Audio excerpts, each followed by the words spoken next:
Ok, mis amados hermanos, buenos días. Como les decía, hoy no, por razones que mi hermano, ¿verdad?, Roberto tiene ahorita, él no va a poder estar dando la clase. Me llamó que lo representara, ¿verdad? Entonces, aquí estoy. Yo le traigo la clase que le iba a dar. Espero que esta clase sea de provecho para ustedes. Me preparé mucho y quiero compartirles algún material que hace un año atrás recibí en la escuela, y que nos va a ayudar mucho para comprender muchas verdades que hay en la Biblia, pero que a veces en la iglesia no se dan a conocer eso por razones que esto solo se da en las escuelas, pero es importante saberlas y entenderlas, porque mucho de lo que el pastor habla en sus sermones se viene desde este punto, desde este contexto, de cómo uno poder interpretar los mensajes, ¿verdad?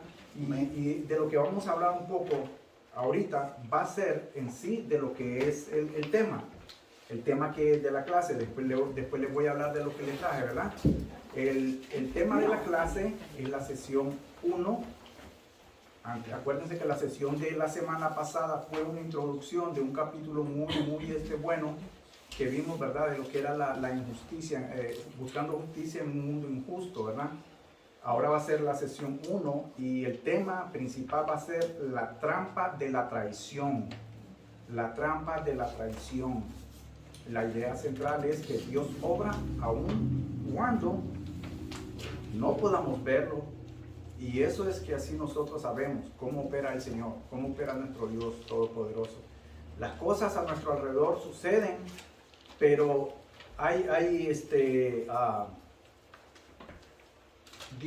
Dios obra siempre de acuerdo a su plan, a su propósito, y nosotros no somos capaces, porque Él en su poder, Él lo hace de una manera que nosotros no podemos darnos cuenta. Y a veces ahí es donde nosotros pensamos muchas veces que Dios no está, y que Dios no está al cuidado de nosotros, pero nosotros no sabemos la extensión de la plenitud, de la soberanía de Él. Entonces ahí es cuando nosotros a veces solemos decir cosas que no deberían de ser, ¿verdad? Pero es por eso, porque en su plan soberano el Señor, Él ya tiene trazado cada situación, cada evento que vamos a tener en nuestra vida.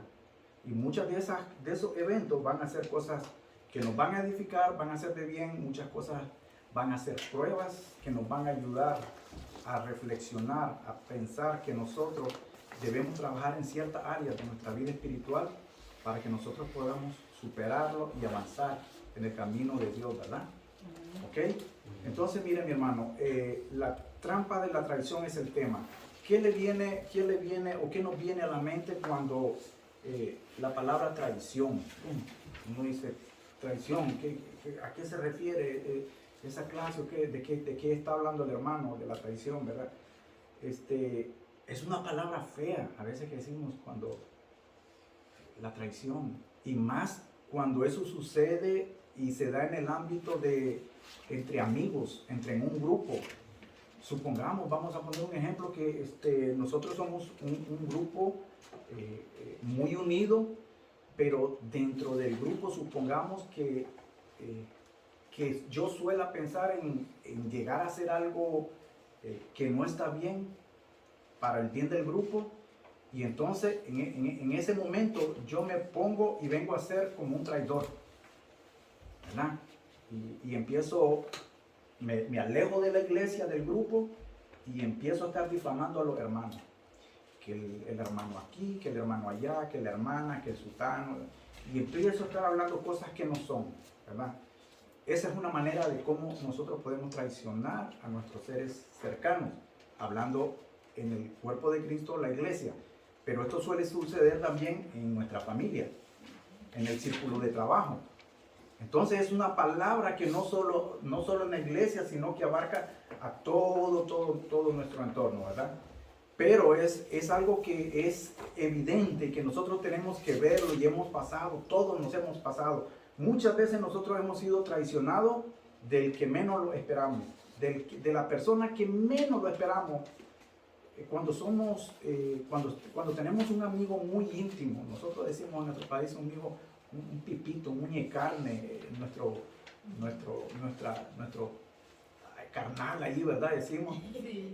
Y en una de esas sale que nuestro carnalito salió con una y anda hablando peste de nosotros. Y de verdad le duele a uno y dice, no, pero ¿cómo pudo ser posible? Comíamos en el mismo plato, íbamos donde andábamos, hacía lo que hacíamos y que me pague de esta manera, y empezamos a hablar. ¿Y por qué?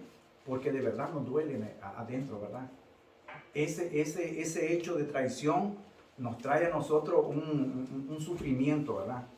Y entonces, pero eso es una trampa, ¿verdad? Que eso es una trampa y es lo que lo vamos a estudiar, de que eso puede hacer y repercutir malos ¿cómo le dirá? Reacciones.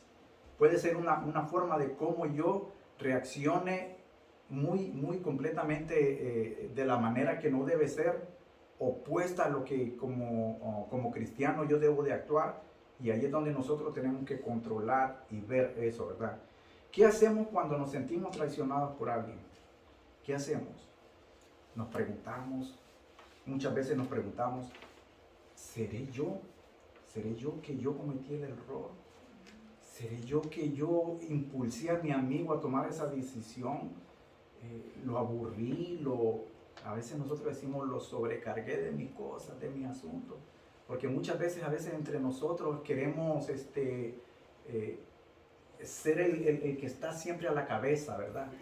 Y estamos siempre hablando de nosotros, y apenas nos dice algo nuestro amigo, rápido le cortamos la conversación y volvemos a ser nosotros otra vez y entonces, y de verdad a veces como que nuestros amigos se nos alejan y dicen, no, pues siempre él, ¿verdad? Y a veces uno se pregunta, ¿sería que yo fui el culpable?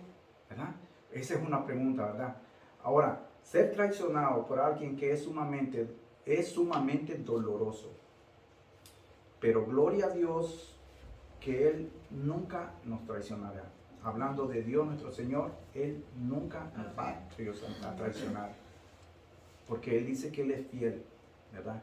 Y lamentablemente nosotros no somos fieles. Nosotros no somos fieles ni a veces ni a nosotros mismos.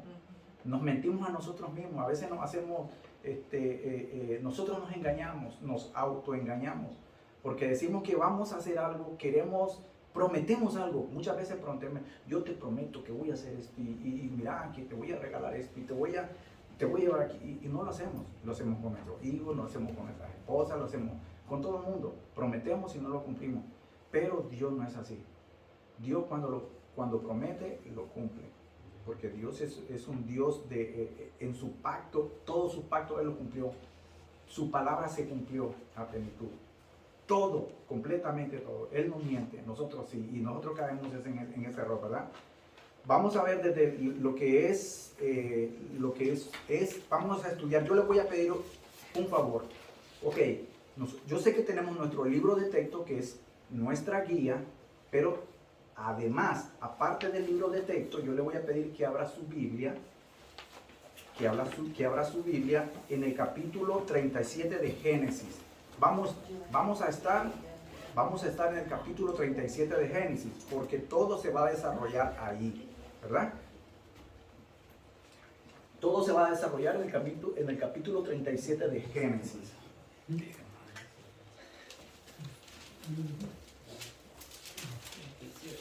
Sí, ok. Entonces, y los versículos que nosotros vamos a ver, para esta clase específicamente, va a ser lógicamente, como les decía, era el capítulo 37, pero en los que nos vamos a enfocar va a ser versículo 1 al 5. Después vamos a ver lo que son el 19 y el 24. Y por último vamos a ver el 26 y el 27. Acuérdense, Dios obra aun cuando no podamos verle. Amén.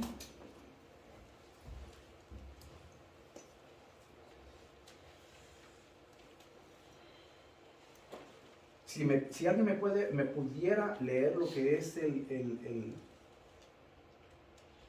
37, versículos del 1 al 5, porque ahí vamos a estar ahorita por este momento. Amén, hermano. Sí, hermano. Dice, habitó Jacob en la tierra donde había morado su padre, en la tierra de Canaán. Esta es la historia de la familia de Jacob. José, siendo de edad de 17 años, apacentaba las ovejas con sus hermanos. Y el joven estaba con los hijos de Bilhá y con los hijos de Silpa, mujeres de su padre, e informaba a José, a su padre, la mala fama de ellos. Llamaba a Israel a José más que a todos sus hijos, porque lo había tenido en su vejez, y le hizo una túnica de diversos colores, y viendo sus hermanos que su padre lo amaba más que a todos sus hermanos, le aborrecían, y no podían hablarle pacíficamente. Y soñó José un sueño, y lo contó a sus hermanos, y ellos llegaron a aborrecerle más todavía. Amén, amén, mi hermano. Ok, gracias, hermana. Vamos a estar viendo un poco lo que es ahorita como le decía yo, el versículo 1 al 5. Después me voy a detener un poco y después yo le voy a decir de qué se trata las hojitas que yo le traje, ¿verdad? Ok, en el versículo 1 dice, y habitó Jacob en la tierra donde había morado su padre, en la tierra de Canaán. Ahí lo que nos está dando el autor, nos está hablando el autor es de dónde estaba la familia, dónde había estado la descendencia de Jacob, ¿verdad? Y es específico, nos está dando un detalle específico, no hay necesidad de buscarlo, de hacernos ahí mucho enredo, ¿verdad? Sino que está muy claro. Dice que específicamente ese Hebrón, ¿verdad? Les voy si ustedes pueden ver esa imagen ahí en la pantalla, si ustedes pueden ver esa imagen en la pantalla, yo les voy a pedir de que ustedes pongan atención. Aquí es donde, ¿verdad? Donde se estaba desarrollando todo este asunto. De Hebrón, todo este era el camino que más adelante vamos a ver de donde se estaba desarrollando toda la historia, ¿verdad? Este era el camino donde estaba Jacob, la familia de Jacob, donde los hermanos fueron a apacentar o llevar el rebaño, las ovejas, y en esta parte de acá, de Dotán, fue donde se echaron a José al pozo, ¿verdad? A la cisterna. Entonces, pero todo esto se está desarrollando en un contexto de que, como yo les decía, cuando Dios obra, nosotros no sabemos. Las cosas se están dando, se están desarrollando a nuestro alrededor, y muchas veces no le miramos ni pie ni cola. No las vemos y no las vamos a saber. Y entonces ahí es donde nosotros empezamos a preguntar, no, pero es que tiene que ser así. ¿Y por qué me está saliendo así si no, yo ya lo había preparado? No, hermano, no luche contra eso, porque Dios ya tiene su plan y usted no va a poder interferir. Ya lo que está dado, ya se dio desde arriba, ya la orden está dada desde arriba. Nosotros no lo vamos a cambiar, ¿verdad? Esta imagen es para que se den una idea nuevamente de todo donde se desarrolla de Hebrón, y todo esto era la parte de Canaán. Lo que era Sechem era Hebrón y Dotán, donde se iban. Este camino de acá fue cuando los ismaelitas trajeron ya como esclavo a José. Esta fue la ruta de acá, cuando ellos se traen hasta Egipto a José, ¿verdad? Ok, dice el versículo 2. José siendo de edad de 17 años, nos está especificando en una edad temprana de José, de 17 años, ¿verdad? De 17 apacentaba las ovejas de su hermano. Vamos a ver ahí algún punto, ¿verdad? Él ya le ayudaba a su padre. Ya de una edad de un muchacho judío, ya a esa edad, ya él trabajaba en el campo, le ayudaba a su familia. Era una forma de cómo él, de cómo él podía aportar de una manera, ¿verdad? A la familia. Entonces, dice que estaba con los hijos dice que José, ¿verdad? Y el joven estaba con los hijos de Bila y con los hijos de Silpa, mujeres de su padre. Y esta otros, aquí nos está refiriendo de que los demás hermanos de José eran de estas mujeres que había tenido su papá, Jacob, ¿verdad? Que son los otros hermanos que él tiene. Ahora, lo que dice es de que de su padre, dice, informaba, o sea, además de apacentar las ovejas, él informaba a su padre de la mala fama que sus hermanos tenían. No sabemos, la Biblia no nos relata qué actos podían hacer, si eran deshonestos, si eran aquí, pero sí el papá le había encomendado a José de que él viera, ¿verdad? Que se encargara de la oveja y que le echara un ojito. Lógicamente era el menor de los hermanos, ya los demás estaban bien grandecitos y eso se lo había encomendado el papá. Vamos a ver más adelante que esta encomienda que el papá le había dado a José fue una de las cosas que también marcó y vino a hacerle daño a lo que vamos a estudiar, la envidia, la traición y todo lo que se va a desarrollar, ¿verdad? Dice que los otros hijos que habíamos hablado, de que era Bila y Silpa, eran los hijos que Jacob había tenido con otra. Eran hijos de Lea, 6 eran hijos de Lea, 2 de Bila, 2 de Silpa y 2 de Raquel, ¿verdad? Entonces, ya sabemos lo que a nosotros no es que no nos interese en todo, porque la palabra de Dios, toda palabra interesa, pero a quien nosotros le vamos a poner más atención van a ser a los hijos de Raquel, porque son José, ¿verdad? Y Benjamín, ¿verdad? Dice que José hacía su trabajo de capataz al informarle a su padre la mala fama de sus hermanos. Como les decía, no sabemos desde qué aspecto, pero sí eso le vino a repercutir en mucho daño, en mucho sufrimiento a José. En lo que es el versículo 3, aquí yo quiero que usted le ponga atención, lo que es el versículo 3, dice, y amaba Israel a José más que a todos sus hijos. Y amaba Israel a José más que a todos sus hijos. Israel es igual a Jacob, ¿verdad? Ahora, hermano, aquí ya empezamos a ver un tono de que se está dando de que hay un favoritismo, ¿verdad? Dice que el favoritismo nunca trae buenas consecuencias. José era el hijo mayor de Jacob, pero no de los otros hermanos, sino que entre Benjamín y Jacob, que tuvo con Raquel. Ahí lo está diciendo, que tuvo con Raquel, y lo amaba mucho.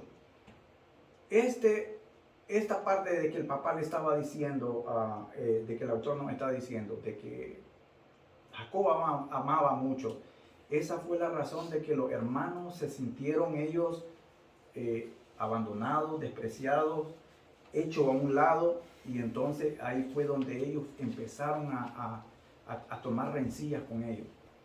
Hermano, yo le puedo decir algo. Todos somos padres, ¿verdad? Algunos, o la mayoría. Todos somos padres.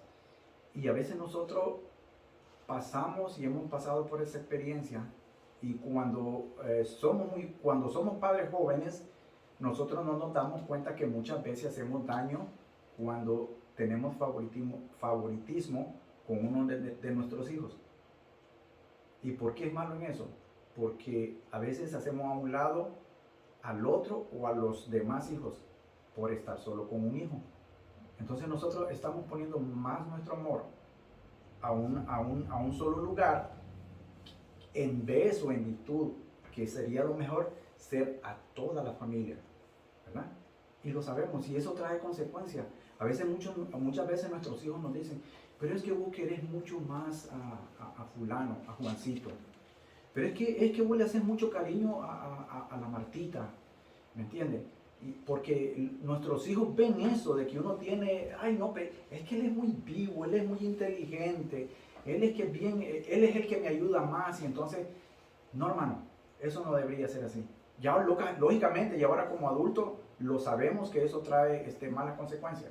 Hay pelea entre hermanos, entre familia, hay pelea, hay fricción, porque hay un favoritismo, y era lo que estaba pasando aquí, era lo que sucedía aquí, ¿verdad? Ahora mire, Dios puede traer situaciones difíciles aunque no las entendamos. Como yo le decía, en el momento, los sueños que tuvo José y que les contó a sus hermanos fueron la gota que derramó el vaso. Vamos a ver, mire, cuando Jacob le había... no era un secreto, ya eso toda la familia lo sabía. Cuando Jacob le había expresado su gran amor a José, dice en el versículo, desde el versículo 4, dice, y viendo sus hermanos que su padre lo amaba más, mire, y viendo sus hermanos que su padre lo amaba más que a todos sus hermanos. Y era el ejemplo que yo le estaba dando a la familia. Versículo 4. Y viendo sus hermanos que su padre lo amaba más que a todos sus hermanos, le aborrecían y no podían hablarle pacíficamente. No podían hablarle pacíficamente. Por el mismo error que estaba cometiendo el papá, el favoritismo. Entonces ya los hermanos, entre los judíos, acuérdense hermanos, acuérdense de que los judíos siempre ellos se saludaban shalom, para todo era bendición, paz y tranquilidad al entrar, al salir. Pero aquí están diciendo de que era muy diferente con José. Porque dice, más atrás dice que lo aborrecían, lo detestaban, no podían ni siquiera verlo. Y era por lo que el papá, sin darse cuenta, o sí él sabía, pero no le puso atención a eso. Jacob sabía lo que estaba haciendo, pero lo amaba lógicamente porque había sido su hijo que había tenido en su vejez, y lógicamente con Raquel. Acuérdense la historia de Raquel, Labán y todo eso, ¿verdad? Y entonces todo lo que él había hecho, lo que había pasado, y entonces eran sus hijos adorados, amados, ¿verdad? José y Benjamín, y más que lo tuvo en su vejez, ¿verdad? Entonces ahí es donde nosotros vamos a ver de que todo eso se está desarrollando y es algo que perjudica al resto de la familia. Hermano, ahora sí, ya que estamos viendo que hemos visto eso, ahora sí yo lo invito que por un momentito, como le digo, no le voy a dar completamente un estudio de esto, porque no es esto el tema, pero sí es algo muy necesario que usted sepa. Este librito es la copia que ustedes tienen es sacado de este libro, ¿verdad? Y esto es una clase que se llama hermenéutica que estudiamos, y entre la hermenéutica hay algo que se le llama el hebraísmo bíblico, el modalismo hebraico.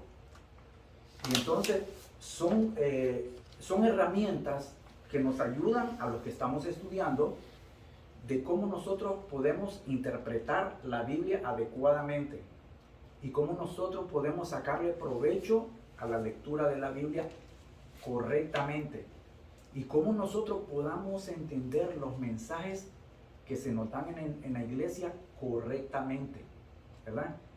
Entre ese modalismo hebreo, como pueden ver sus hojitas, hay algo que se le conoce en hermenéutica, en teología se le dice tipo.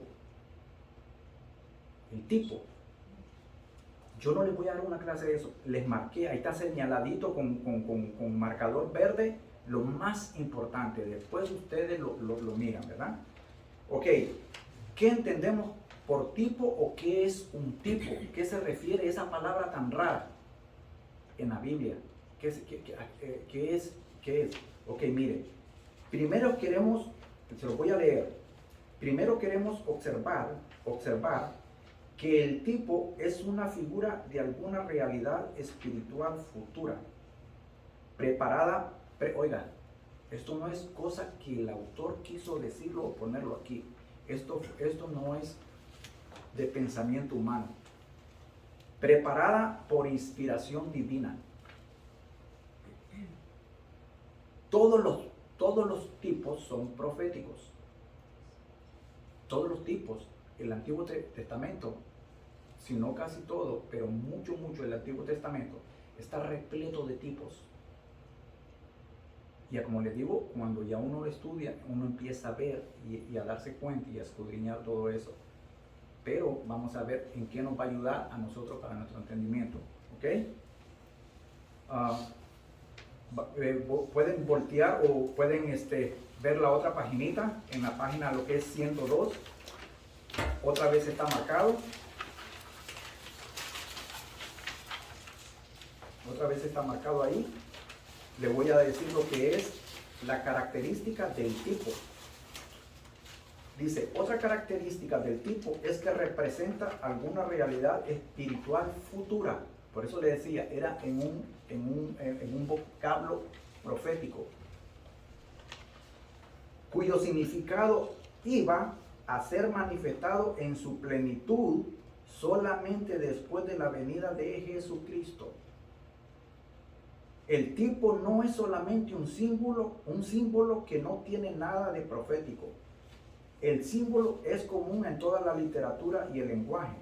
Lo estudiaremos en el siguiente capítulo, pero las personas, lugares, eventos, objetos e instituciones que llamamos tipos contienen en sí algún valor espiritual aparte de su aspecto profético.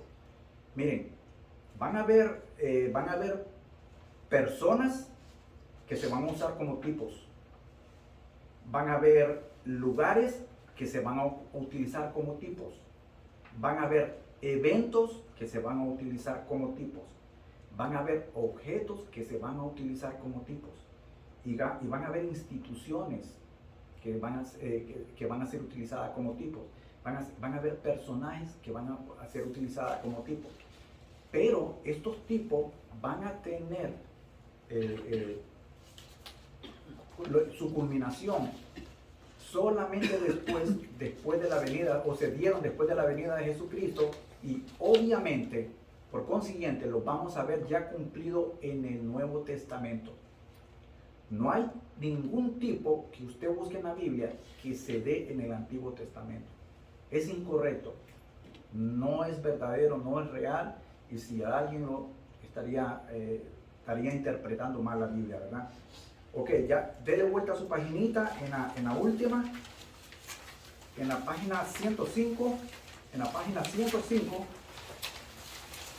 ¿Por qué yo les traje esto? Porque aquí específicamente es el tema de estudio que nosotros estamos tomando. Dice, ahí tiene marcadito, ¿verdad?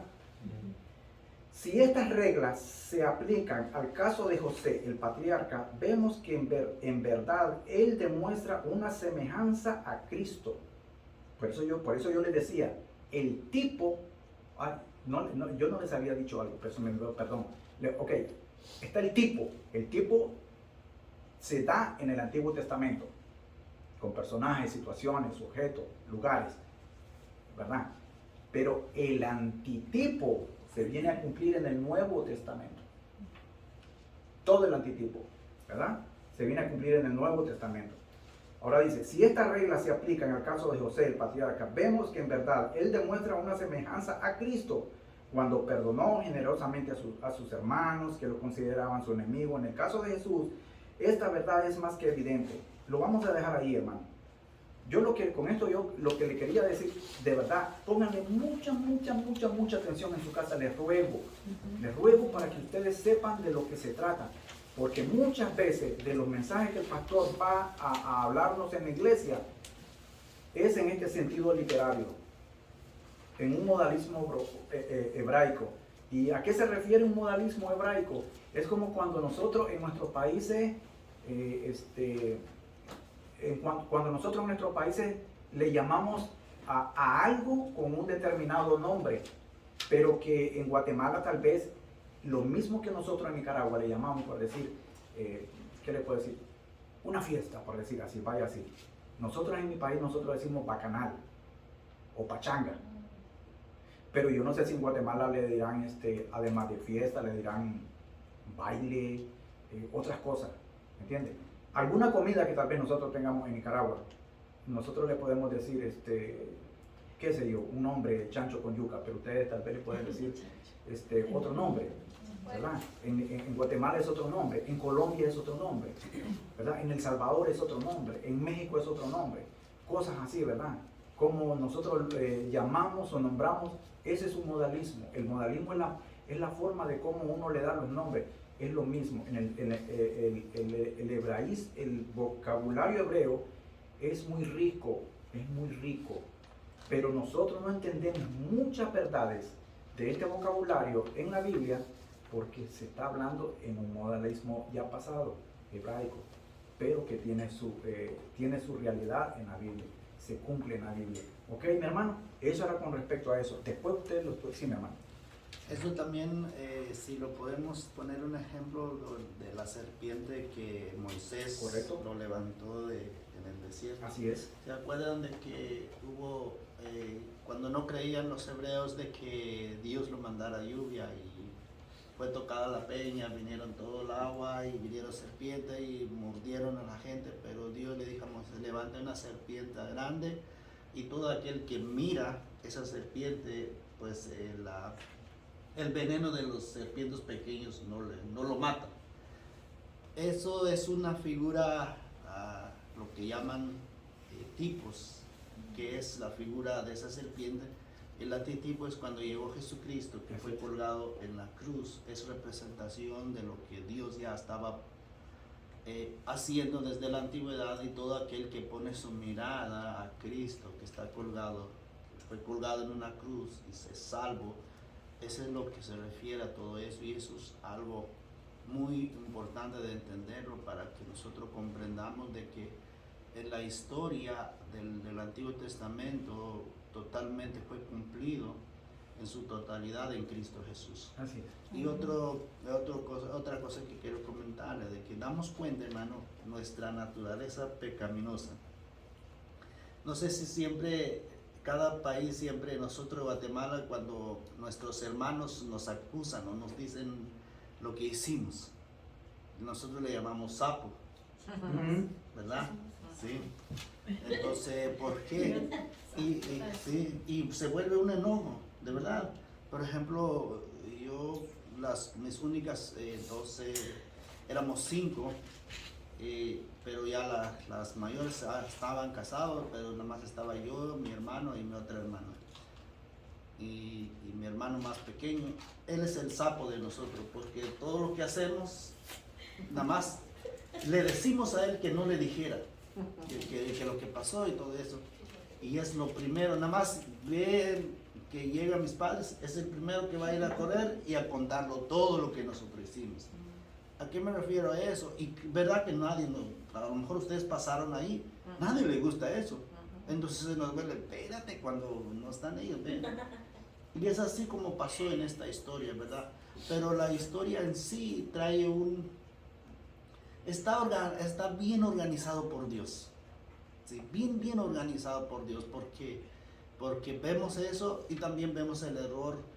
Son muchos temas que puedes sacar ahí. Vemos el error familiar, el error matrimonial.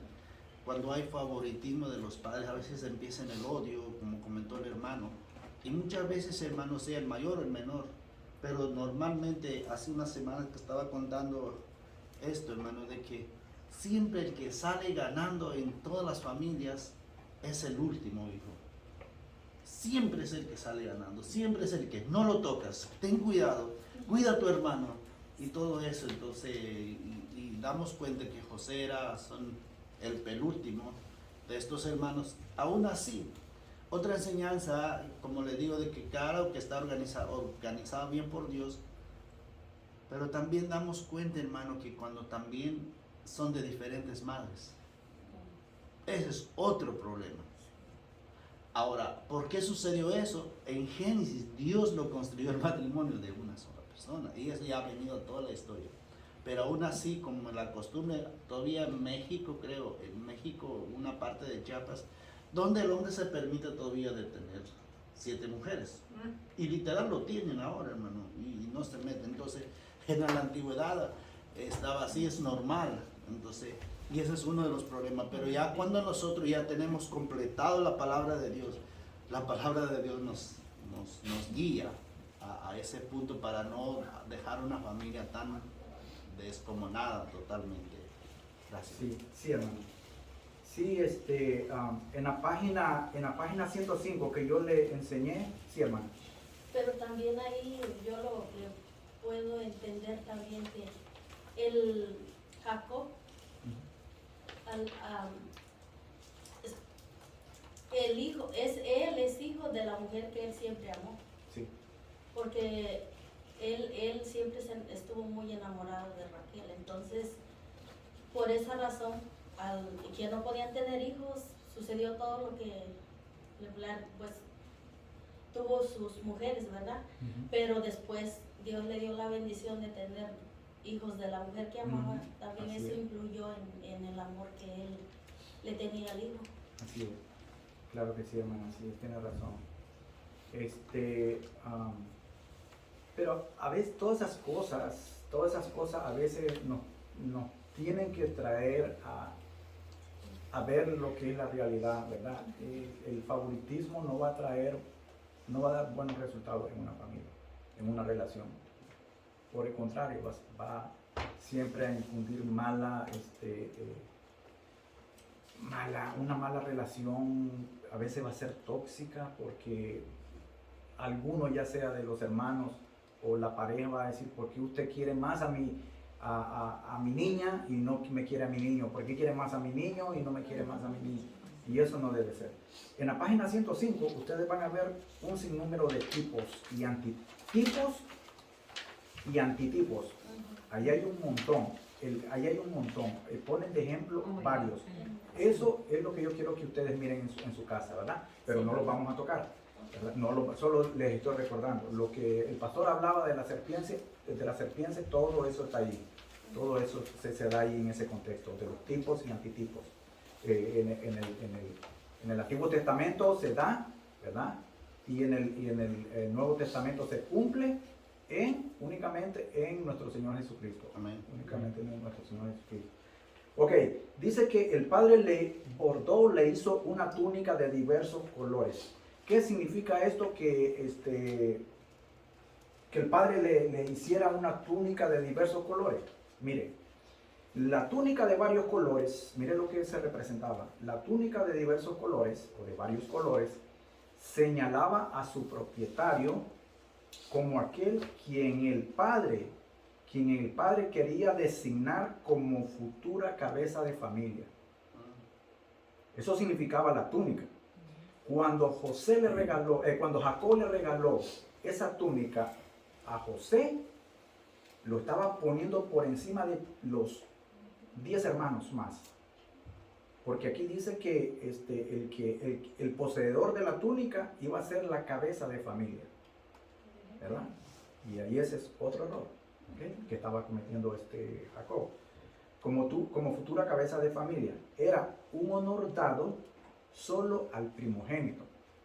Y en este caso, ¿quién era el primogénito real, el verdadero primogénito de Jacob? Rubén, ¿verdad? Entonces, desde ahí, y con los sueños que había tenido José, fue la gota que decimos nosotros, que rebalsó el vaso y todo explotó. Fue como un polvorín, ¿verdad? Eso es lo que vamos a ver, ¿ok? Nuevamente ahí está memorícese eso, la ruta de donde sucedieron todos estos eventos. A ver si alguien me puede leer lo que es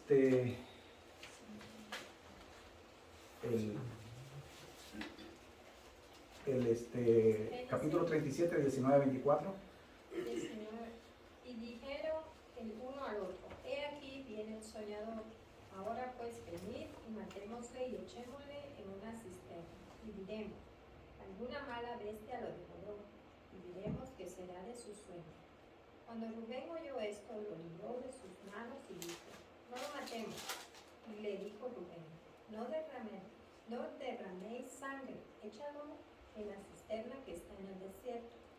Y no pongáis mano en él, por librarlo así de sus manos, para hacerlo volver a su padre. Sucedió pues que cuando llegó José y sus hermanos, ellos quitaron a José su túnica, la túnica de colores que tenía sobre sí, y le tomaron y le echaron en la cisterna. Pero la cisterna estaba vacía, no había en ella agua.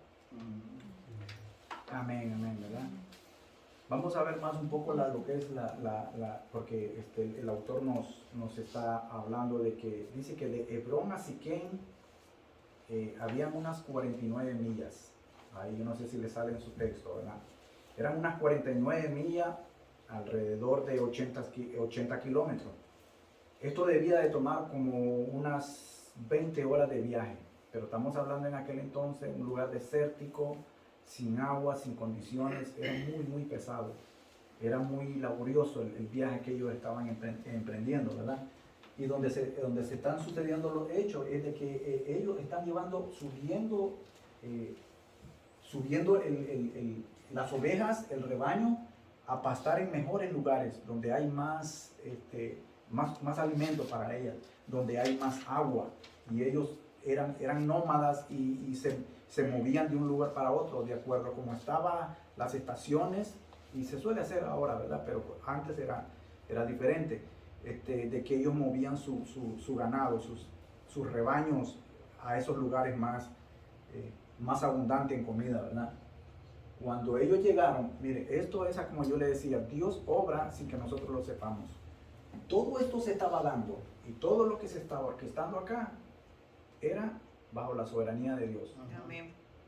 ¿Verdad? Era bajo la soberanía de Dios, porque ninguno de ellos sabían en qué iba a parar todo esto, ¿verdad? Miren lo que dice el versículo 19.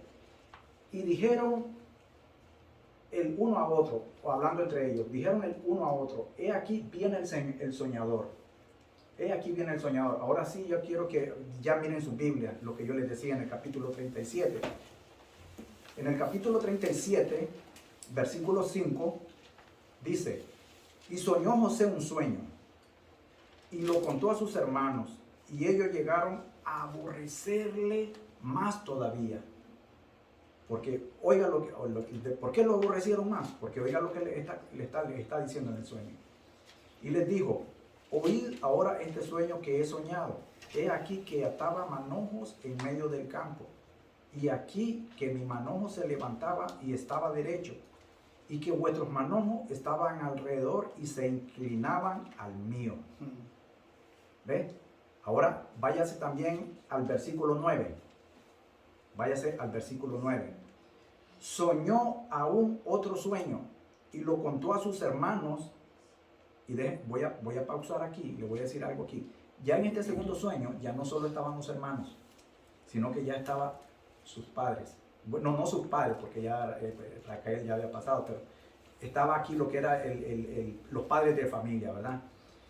Y mira lo que dice: y contó a sus hermanos diciendo: he aquí que he soñado otro sueño, y he aquí que el sol y la luna, hablando de los padres, el sol se está refiriendo al padre, la luna a su madre, ¿verdad?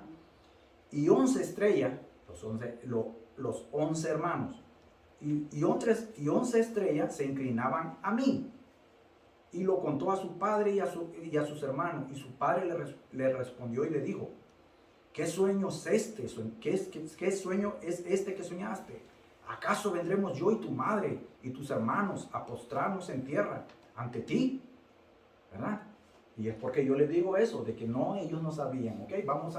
Eso es con lo que está en la Biblia, ¿verdad? Vamos a seguir leyendo ya lo que es del texto, y entonces ya la conspiración de los hermanos. Mire, lo que es la conspiración de los hermanos. Dijeron en el versículo 20, ahora pues venid y matémosle y echémosle en una cisterna y diremos, alguna mala bestia lo devoró y veremos qué será, y veremos qué será de su sueño. Seguían ellos burlándose. ¿Por qué nosotros en los papeles, en la hoja que les di, por qué nosotros decimos y afirmamos que José es un tipo ya hecho, realizado en la figura de nuestro Señor Jesucristo? ¿Por qué? Ok, le voy a ayudar. Sí, hermana. Ok, ¿por qué José es un tipo? Ok, José fue aborrecido por sus hermanos. Nuestro Señor fue aborrecido en parte cuando sus hermanos le llamaban loco a él, ¿verdad? Le decían que él era un loco, se afrentaban de él. Fue vendido, fue traicionado. Fue ofendido, fue traicionado, ¿verdad?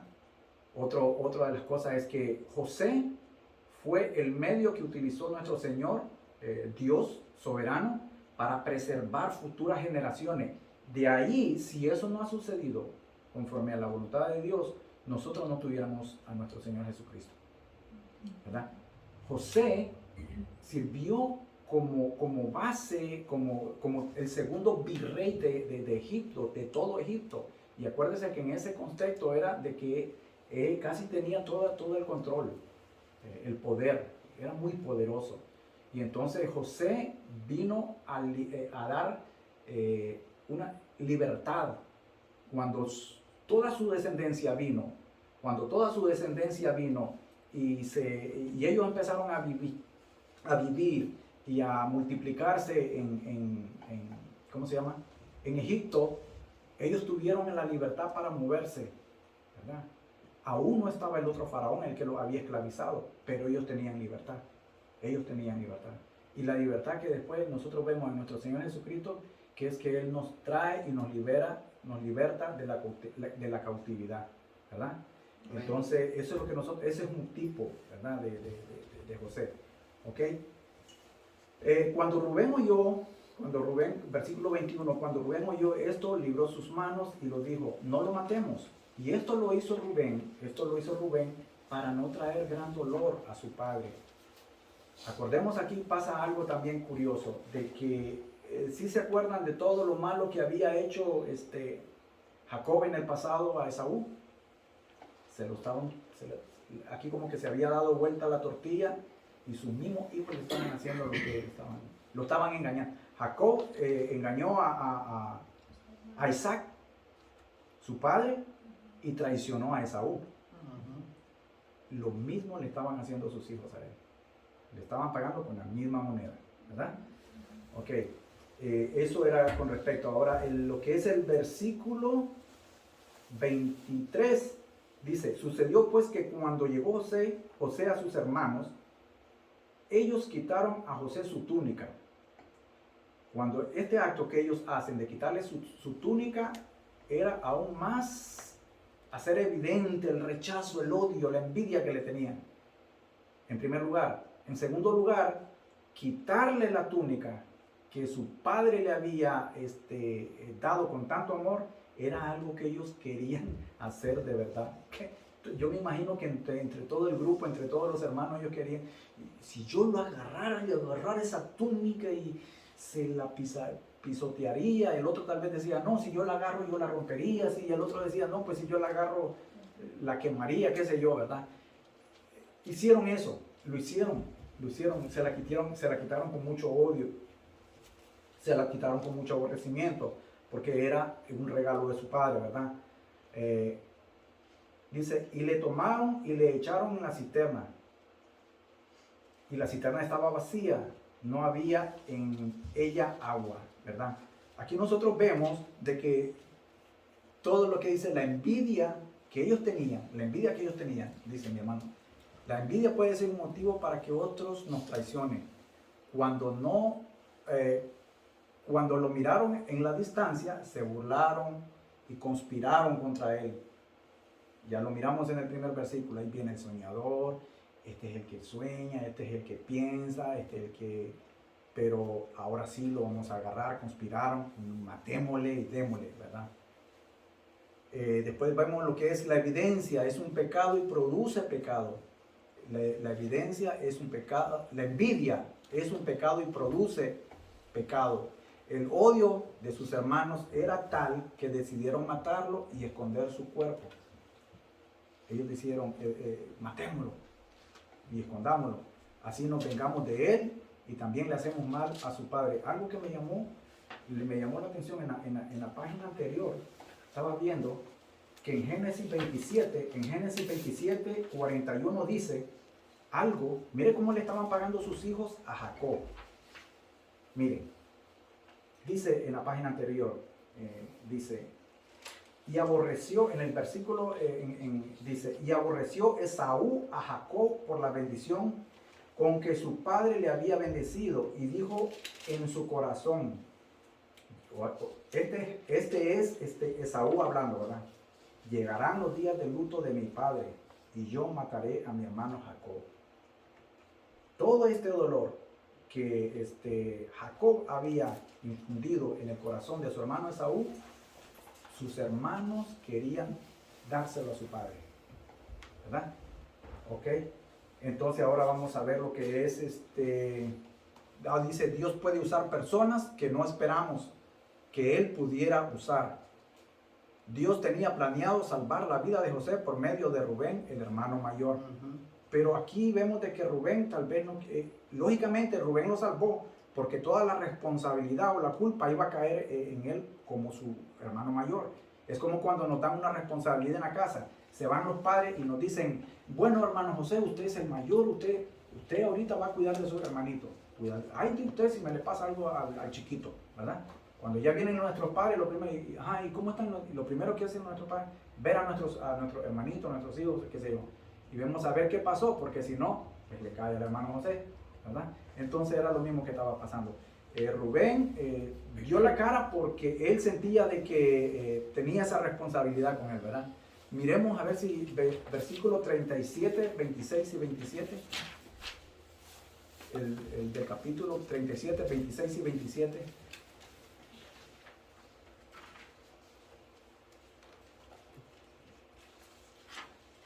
Amén. Entonces Judá dijo a sus hermanos, ¿qué provecho hay en que matemos a nuestro hermano y encumbramos su muerte? Venid y vendémosles a los israelitas, a los ismaelitas, y no sea nuestra mano sobre él, porque él es nuestro hermano, nuestra propia carne, y sus hermanos convinieron con él. Amén, amén. Mire, hermano, aquí es lo que yo le digo. Mire qué lindo. Aquí tiene que ponerle mucha atención. Mire qué lindo. Lo que se estaba dando acá era que Dios estaba orquestando su plan sin que nadie lo supiera, ¿verdad? Por un lado, los hermanos estaban descargando su ira, sus malvados pensamientos. Por un lado, ¿verdad? Por el otro lado era de que ellos, lógicamente ellos eran responsables de las acciones que ellos estaban tomando. A ellos nadie los estaba presionando, ellos lo estaban haciendo por iniciativa propia, ¿verdad? Por otro lado estaba la mano actuando de nuestro Señor, ¿verdad? Porque Él estaba guardando todo, Él estaba protegiéndolo todo. Imagínense que en el mapa que yo les dije, si Jacob no le ha pedido a José que fuera donde su hermano, no hubiera pasado nada de esto. Tal vez sus hermanos lo hubieran matado en otro lugar. De hecho, lo hubieran matado. Pero no lo hubieran dejado vivo. Y después vemos, nosotros más adelante, vemos de que Rubén lo salva, pero también Simeón interviene y él quiere sacar provecho. Y le dice Simeón, dice, no lo matemos, no pongamos nuestra mano en él, no manchemos nuestras manos de sangre. Mejor saquémosle provecho, vendámoselo a los ismaelitas. Y es aquí, y es ahí donde yo le había dicho arriba, de que por ahí, providencialmente, por la soberanía de Dios, por ahí pasaba una caravana, por ahí era donde pasaban los mercaderes. Y esta caravana de ismaelitas, ellos no solo negociaban con ropa, con esto, con lo otro, sino que también lo hacían con esclavos. Entonces dijeron, no lo matemos, no manchemos nuestras manos de sangre, vendámoslo y sacamos dinerito. Y ahí es donde dicen, le vamos a sacar provecho, ¿verdad? Fue Judá el que le sugirió, no fue Simeón, rectifico, fue Judá. Fue Judá que le sugirió a sus hermanos que sacaran algo de provecho, ¿verdad? Ahora, vemos de que todo lo que está pasando no era, ellos pensaban que estaban haciendo lo mejor, pero no eran ellos. Era Dios que estaba moviendo todos sus hilos para que se cumpliera su plan, ¿verdad? De preservar la vida de José y de José, él era por medio de él, que toda su generación, las futuras generaciones, de todo el mundo, era que iban a poder subsistir, ¿verdad?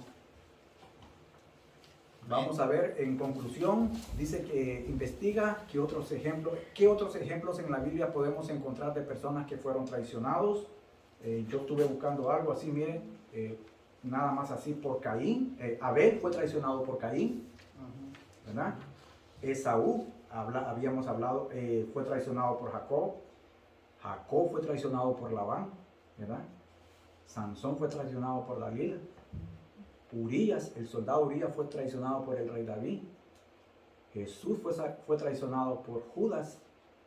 Jesús fue traicionado por Pedro y por muchos de sus apóstoles cuando ellos decidieron huir. Yo sé que lo hicieron por temor, pero eso es un acto de traición, ¿verdad?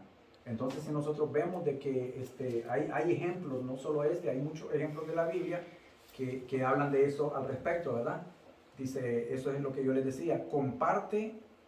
Esto de compartir es mandarle un mensaje, hagámoslo, hágalo usted, tome su tiempo, no le cuesta nada.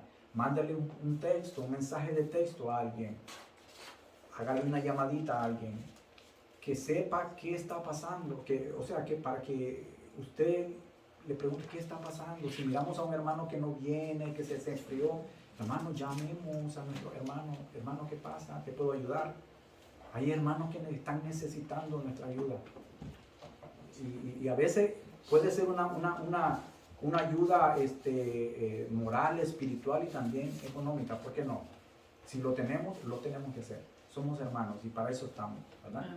Medita, haz una lista de 5 situaciones difíciles que hayan pasado en tu vida, en donde Dios ha orquestado todo eso que ha pasado, pero que a la vez te han ayudado a ver que allí verdaderamente estaba la mano de Dios. Amén.